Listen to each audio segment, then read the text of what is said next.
ಸಚಿವ ಸಂಪುಟ ಪುನಾರಚನೆಯ ಸರ್ಕಸ್ ನಡೀತಾ ಇರುವಂತೆ ಕಾಣಿಸ್ತಾ ಇದೆ ಕಾಂಗ್ರೆಸ್ನಲ್ಲಿ. ವರಿಷ್ಠರ ಜೊತೆ ಇಂದು ಸಿಎಂ ಡಿಸಿಎಂ ಚರ್ಚೆಯನ್ನ ಮಾಡಲಿದ್ದಾರೆ. ಪುನಾರಚನೆ ಈಗಲೇ ಮಾಡಲಾಗುತ್ತಾ ಅಥವಾ ಮುಂದೂಡಿಕೆ ಮಾಡಲಾಗುತ್ತಾ ಅನ್ನುವಂಥ ಪ್ರಶ್ನೆನೂ ಕೂಡ ಎದ್ದಿರುವಂಥದ್ದು. ಸಂಪುಟ ಪುನಾರಚನೆ ಏನಾದರೂ ಮಾಡುವಂಥ ನಿಟ್ಟಿನಲ್ಲಿ ಕಾಂಗ್ರೆಸ್ ಮುಂದಾಗ್ತಾ ಇದೆಯಾ? ಯಾಕೆಂದ್ರೆ 3 ಉಪಚುನಾವಣೆಯ ಗೆಲುವಿನ ಹುಮ್ಮಸ್ಸಿನಲ್ಲಿದ್ದಾರೆ ಮತ್ತು ಒಂದ್ ಕಡೆ ಬಿಗ್ ಮ್ಯಾಂಡೇಟ್ ಇರುವಂಥದ್ದು. ಯಾಕೆಂದ್ರೆ ಈಗ ಶಾಸಕರ ಸಂಖ್ಯೆ ಕೂಡ ಜಾಸ್ತಿ ಆಯಿತು. 138 ಆಗಿರುವಂಥದ್ದು ಕಾಂಗ್ರೆಸ್ನ ಶಾಸಕರ ಸಂಖ್ಯೆ. ಇನ್ನು ಸಚಿವ ಸ್ಥಾನದ ಆಕಾಂಕ್ಷಿಗಳ ಸಂಖ್ಯೆನೂ ಕೂಡ ಜಾಸ್ತಿ ಇದೆ. ಇನ್ನು ಸಂಪುಟ ಪುನರ್ರಚನೆ ಅಂತ ಬಂದಂತಹ ಸಂದರ್ಭದಲ್ಲಿ ಜಾತಿವಾರು, ಪ್ರಾದೇಶಿಕವಾರು, ಹಿರಿತನದ ಆಧಾರದ ಮೇಲೆ ಸಂಪುಟ ಪುನರ್ರಚನೆ ಮಾಡಬೇಕಾಗಿದೆ. 4 ರಿಂದ 5 ಬಾರಿ ಗೆದ್ದಂಥವರು ದೊಡ್ಡ ಸಂಖ್ಯೆನೇ ಇರುವಂಥದ್ದು ಕಾಂಗ್ರೆಸ್ನಲ್ಲಿ. ಸೊ ಹೀಗಾಗಿ ಅವರೆಲ್ಲರೂ ಕೂಡ ಆಕಾಂಕ್ಷಿಗಳಾಗಿದ್ದಾರೆ, ಅಸಮಾಧಾನವನ್ನ ವ್ಯಕ್ತಪಡಿಸ್ತಾ ಇದ್ದಾರೆ. ಅವರುಗಳಿಗೆ ಸಚಿವ ಸ್ಥಾನ ಕೊಡಬೇಕು. ಸೊ ಅದೇ ಈಗ ಟೆನ್ಷನ್ ತಂದಿಟ್ಟಿದೆ ಕಾಂಗ್ರೆಸ್ ಹೈಕಮಾಂಡ್ಗೆ. ಆಗಸ್ಟ್ನಲ್ಲಿ ಪುನರ್ರಚನೆಗೆ ಸಿಎಂ ಇಂಗಿತವನ್ನ ವ್ಯಕ್ತಪಡಿಸಿದ್ದಾರೆ ಅಂತ ಹೇಳಲಾಗ್ತಾ ಇದೆ. ಹಲವು ಕಾರಣಗಳನ್ನ ನೀಡಲಿದ್ದಾರೆ ಸಿಎಂ ಅಂತ. ಸಿಎಂ ಮನವಿಗೆ ಓಕೆ ಅನ್ನತ್ತಾ ಹೈಕಮಾಂಡ್ ಅನ್ನುವಂಥ ಪ್ರಶ್ನೆ ಇದೆ. ಪುನರ್ರಚನೆ ಮಾಡಿದ್ರೆ ಅಸಮಾಧಾನ ಎದ್ದೇಳುವಂತ ಸಾಧ್ಯತೆ ಇದೆ. ಅದು ಬಜೆಟ್ ಅಧಿವೇಶನದ ಮೇಲೆ ಪರಿಣಾಮವನ್ನ ಬೀರಬಹುದು. ಹೀಗಾಗಿ ಕಾದು ನೋಡುವ ತಂತ್ರಕ್ಕೆ ಮೊರೆ ಹೋಗಲಾಗ್ತಾ ಇದೆಯಾ ಕಾಂಗ್ರೆಸ್ನಿಂದ ಅನ್ನುವಂಥ ಪ್ರಶ್ನೆ ಮುಖ್ಯಮಂತ್ರಿಗಳು ಡಿಸಿಎಂ ಇಂದ. ಬಿಕಾಸ್ ಈ ಹಿಂದೆ 2.5 ವರ್ಷದ ಬಳಿಕ 50-50 ಅಂದ್ರೆ ಸುಮಾರು 14 ಜನರ ಸಚಿವರಿಗೆ ಕೋಕ್ ಕೊಡಲಾಗಿತ್ತು. ಈ ಹಿಂದೆ 2013ರಲ್ಲಿ ಸಿದ್ದರಾಮಯ್ಯನವರು ಮುಖ್ಯಮಂತ್ರಿಗಳಾಗಿದ್ದಂಥ ಸಂದರ್ಭದಲ್ಲಿ ಆಕ್ರೋಶ, ಅಸಮಾಧಾನ, ಅಂಬರೀಶ್ ಸೇರಿದಂತೆ ಶ್ರೀನಿವಾಸ್ ಪ್ರಸಾದ್ ಅವರೆಲ್ಲರೂ ಅಸಮಾಧಾನ ವ್ಯಕ್ತಪಡಿಸಿದ್ರು. ಶ್ರೀನಿವಾಸ್ ಪ್ರಸಾದ್ ಅವರು ರಾಜೀನಾಮೆನೇ ಕೊಟ್ಟಿದ್ರು ಕಾಂಗ್ರೆಸ್ಗೆ. ಇದ್ರ ಬಗ್ಗೆ ಮತ್ತಷ್ಟು ಮಾಹಿತಿಯನ್ನ ಕೊಡ್ತಾ ಹೋಗ್ತಾರೆ ನಮ್ಮ ಪ್ರತಿನಿಧಿ ಕೃಷ್ಣ. ನಮ್ಮ ಜೊತೆ ನೇರ ಸಂಪರ್ಕದಲ್ಲಿ ಜಾಯಿನ್ ಆಗ್ತಾ ಇದ್ದಾರೆ. ಕೃಷ್ಣ, ಮೊನ್ನೆ ಡಿ.ಕೆ. ಶಿವಕುಮಾರ್ ಅವರು ಕೂಡ ಮಾತನಾಡುವಂತ ಸಂದರ್ಭದಲ್ಲಿ ಹೇಳ್ತಾ ಇದ್ರು, ಈ ಮುಂಚೆನೆ ಸಚಿವ ಸ್ಥಾನ ಕೊಡುವಂತ ವಿಚಾರದ ಬಗ್ಗೆ ನಾವು ಕೆಲವರಿಗೆ ಸೂಚನೆ ಕೊಟ್ಟಿದ್ವಿ, 2 ವರ್ಷದ ನಂತರ ನಿಮ್ಮ ಸ್ಥಾನ ಖಾಲಿ ಮಾಡಬೇಕು ಅಂತ.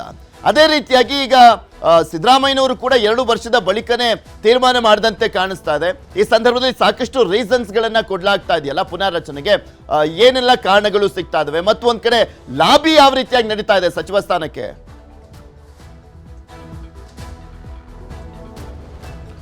ಪೃಥ್ವಿರಾಜ್, ಈಗಾಗಲೇ ಏನು ಕಾಂಗ್ರೆಸ್ ಸರ್ಕಾರ ಬಂದು 2 ವರ್ಷಗಳಾಗ್ತಾ ಇದೆ. ಇಂತಹ ಸಂದರ್ಭದಲ್ಲಿ ಸಹಜವಾಗಿಯೇ ಮಂತ್ರಿಗಳು ತಮ್ಮ ಸ್ಥಾನವನ್ನು ಬಿಟ್ಟುಕೊಟ್ಟು ಬೇರೆಯವರಿಗೆ ಅವಕಾಶ ಮಾಡಿಕೊಡಬೇಕು ಅನ್ನೋ ಒಂದು ಡಿಮ್ಯಾಂಡ್ ಅನ್ನ ಡಿಸಿಎಂ ಡಿ.ಕೆ. ಶಿವಕುಮಾರ್ ಮಾಡಿದ್ದಾರೆ. ಈಗಾಗಲೇ ಸರ್ಕಾರ ಅಧಿಕಾರಕ್ಕೆ ಬಂದಂತ ಸಂದರ್ಭದಲ್ಲೇ ಸಂಪುಟ ರಚನೆ ಮಾಡಿದಂತ ಸಂದರ್ಭದಲ್ಲಿ ಯಾರೆಲ್ಲ ಸಚಿವರುಗಳು ಸಂಪುಟಕ್ಕೆ ಸೇರ್ಪಡೆ ಆದರೂ ಅಂತ ಸಂದರ್ಭದಲ್ಲಿ ಒಂದು ಕಂಡೀಷನ್ ಕೂಡ ಹಾಕಲಾಗಿದೆ. ಆ ಒಂದು ಕಂಡೀಷನ್ ಆಧಾರದ ಮೇಲೆ 2 ವರ್ಷಗಳ ಬಳಿಕವಾಗಿ ಈಗ ಬಿಟ್ಕೊಡ್ಬೇಕು ಅನ್ನುವಂಥದ್ದು. ಮತ್ತೊಂದು ಕಡೆ ಎಲ್ಲೊಂದು ಕಡೆ ಒಂದಷ್ಟು ಜನ ಸಚಿವರುಗಳ ವಿರುದ್ಧವೂ ಕೂಡ ಭ್ರಷ್ಟಾಚಾರ ಆರೋಪ ಕೂಡ ಕೇಳಿ ಬಂದಿರುವಂತದ್ದು. ಮತ್ತೆ ಒಂದ್ ರೀತಿ ಅವರು ಅಸಮರ್ಥ ಸಚಿವರು ಮತ್ತೆ ಸರಿಯಾಗಿ ಕೆಲಸ ಮಾಡ್ತಿಲ್ಲ ಒಂದು ಆಪಾದನೆ ಕೂಡ ಕೇಳಿ ಬರ್ತಾ ಇರುವಂತದ್ದು. ಮತ್ತೆ ಆ ಒಂದು ಖಾತೆಯನ್ನು ನಿರ್ವಹಣೆ ಮಾಡುವ ನಿಟ್ಟಿನಲ್ಲೂ ಕೂಡ ಎಲ್ಲೊಂದು ಕಡೆ ಫೇಲ್ಯೂರ್ ಆಗಿದ್ದಾರೆ ಅನ್ನೋದು ಕೂಡ ಹೇಳಲಾಗ್ತಾ ಇದೆ.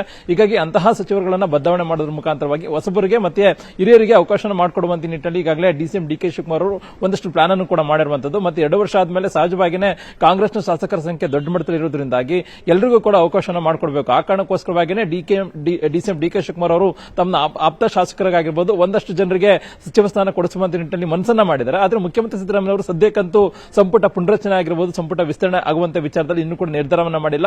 ಬದಲಾಗಿ ಇಲ್ಲ ಒಂದ್ ಕಡೆ ಬಿ ನಾಗೇಂದ್ರ ಅವರು ಸಿಕ್ಕಾಪಟ್ಟೆ ಏನೋ ಅವರ ಸಂಪುಟಕ್ಕೆ ಸೇರ್ಕೊಳ್ಳುವಂತ ನಿಟ್ಟಿನಲ್ಲಿ ಒಂದಷ್ಟು ತಂತ್ರಗಾರಿಕೆಯನ್ನು ಮಾಡಿದ್ರೆ, ಮತ್ತೆ ಮುಖ್ಯಮಂತ್ರಿಗಳು ಬಿ ನಾಗೇಂದ್ರ ಅವರ ವಿಚಾರದಲ್ಲಿ ಮಾತ್ರ ಮನಸ್ಸನ್ನ ಮಾಡಿದ್ರೆ, ಇಲ್ಲ ಒಂದ್ ಕಡೆ ಸಂಪೂರ್ಣವಾಗಿ ಬೇರೊಬ್ಬರು ಶಾಸಕರನ್ನ ಏನೋ ಸಂಪುಟಕ್ಕೆ ಸೇರಿಸಿಕೊಳ್ಳುವಂತ ನಿಟ್ಟಿನಲ್ಲಿ ಇನ್ನೂ ಕೂಡ ಮುಖ್ಯಮಂತ್ರಿಗಳು ಮನಸ್ಸನ್ನ ಮಾಡಿಲ್ಲ. ಕಾರಣ ಏನು ಅಂತಂದ್ರೆ ಮುಖ್ಯಮಂತ್ರಿಗಳು ಈಗಾಗಲೇ ಮೂಡ ಹಗರಣ ಮತ್ತೆ ವಾಲ್ಮೀಕಿ ಹಗರಣ ಟೆನ್ಷನ್ ಅಲ್ಲಿ ಇರುವಂತದ್ದು. ಯಾವ ಸಂದರ್ಭದಲ್ಲಾದ್ರೂ ಕೂಡ ತನಿಖೆ ಬೇರೆ ಬೇರೆ ರೀತಿಯಾದಂತಹ ಪರಿಣಾಮ ಬೀರಬಹುದು. ಇಂತಹ ಸಂದರ್ಭದಲ್ಲಿ ಸಹಜವಾಗಿಯೇ ಒಂದು ರೀತಿ ಅಧಿವೇಶನ ಕೂಡ ಇದೆ, ಮತ್ತೆ ಮುಂದೆ ಬಜೆಟ್ ಕೂಡ ಅಧಿವೇಶನ ಕೂಡ ಬರ್ತಾ ಇದೆ.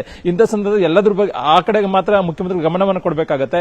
ಇಂಥ ಸಂದರ್ಭದಲ್ಲಿ ಸಂಪುಟ ಪುನರಚನೆ ವಿಸ್ತರಣೆ ಮಾಡ್ತು ಅಂದ್ರೆ ಸಹಜವಾಗಿಯೇ ಅಸಮಾಧಾನ ಬಗೆಹೇಳಬಹುದು, ಮತ್ತೆ ಶಾಸಕರನ್ನ ಒಂದು ರೀತಿ ಸಮಾಧಾನ ಮಾಡುವಂತ ದೊಡ್ಡ ಮಟ್ಟದ ಸವಾಲಾಗುತ್ತೆ. ಹೀಗಾಗಿ ಮುಖ್ಯಮಂತ್ರಿ ಸಿದ್ದರಾಮಯ್ಯ ಮಾತ್ರ ಸದ್ಯಕ್ಕೆ ಅವರಿಂದ ಆಸಕ್ತಿಯನ್ನ ತೋರ್ತಾ ಇಲ್ಲ. ಹೀಗಾಗಿ ಇಲ್ಲೊಂದ್ ಕಡೆ ಡಿಸೆಂಬರ್ ಕಳೆದ ಬಳಿಕವಾಗಿ ಅಂದ್ರೆ ಜನವರಿ ಅಥವಾ ಫೆಬ್ರವರಿಯಲ್ಲಿ ಎಲ್ಲೊಂದ್ ಕಡೆ ಸಂಪುಟ ವಿಸ್ತರಣೆ ಆಗಬಹುದು ಅನ್ನೋ ಲೆಕ್ಕಾಚಾರದಲ್ಲಿ ಸಚಿವ ಸ್ಥಾನದ ಆಕಾಂಕ್ಷಿಗಳು ತಮ್ಮದೇ ಆದಂತಹ ಕಾರ್ಯತಂತ್ರವನ್ನು ಮಾಡ್ತಾ ಇರುವಂತದ್ದು. ಒಂದಷ್ಟು ಜನ ಶಾಸಕರುಗಳು ಈಗಾಗಲೇ ಎಲ್ಲೊಂದು ಕಡೆ ಮುಖ್ಯಮಂತ್ರಿ ಸಿದ್ದರಾಮಯ್ಯ ಮತ್ತೆ ಡಿಸಿಎಂ ಡಿ.ಕೆ. ಶಿವಕುಮಾರ್ ಭೇಟಿಯನ್ನು ಮಾಡೋದ್ರ ಮುಖಾಂತರವಾಗಿ ತಮಗೆ ಮಂತ್ರಿ ಸ್ಥಾನವನ್ನು ಕೊಡಬೇಕು ಅನ್ನೋ ಡಿಮ್ಯಾಂಡ್ ಅನ್ನು ಕೂಡ ಮಾಡ್ತಾ ಇದ್ದಾರೆ. ಮತ್ತೊಂದು ಕಡೆ ಹೈಕಮಾಂಡ್ ಮಟ್ಟದಲ್ಲೂ ಕೂಡ ಎಲ್ಲೊಂದು ಕಡೆ ತಾವು ಮಾಡಿರತಕ್ಕಂಥ ಕೆಲಸ ಮತ್ತೆ ಬೈಲೆಕ್ಷನ್ ಅಲ್ಲಿ ಏನು ಗೆಲ್ಲಿಸುವಂತ ಶಾಸಕರು ಏನಿದ್ದಾರೆ ಅವರೆಲ್ಲರೂ ಕೂಡ ತಾವು ನಮ್ಮ ಅಭ್ಯರ್ಥಿಗಳನ್ನ ಗೆಲ್ಲಿಸಿದ್ವಿ, ಈಗ ನಮಗೂ ಕೂಡ ಅವಕಾಶ ಮಾಡಿಕೊಡಬೇಕು ಅನ್ನೋ ಒಂದು ಡಿಮ್ಯಾಂಡ್ ಅನ್ನು ಕೂಡ ಮಾಡ್ತಾ ಇದ್ದಾರೆ. ಇದ್ರ ನಡುವೆ ಎಲ್ಲ ಒಂದ್ ಕಡೆ ಒಂದಷ್ಟು ಚರ್ಚೆ ಇದೆ. ಈಗಾಗಲೇ ಹಾಲಿ ಸ್ಪೀಕರ್ ಆಗಿರತಕ್ಕಂಥ ಯು.ಟಿ. ಖಾದರ್ ಅವ್ರನ್ನ ಮಂತ್ರಿಯನ್ನ ಮಾಡಬೇಕು ಅನ್ನೋದು ಕೂಡ ಹೇಳಲಾಗ್ತಾ ಇದೆ.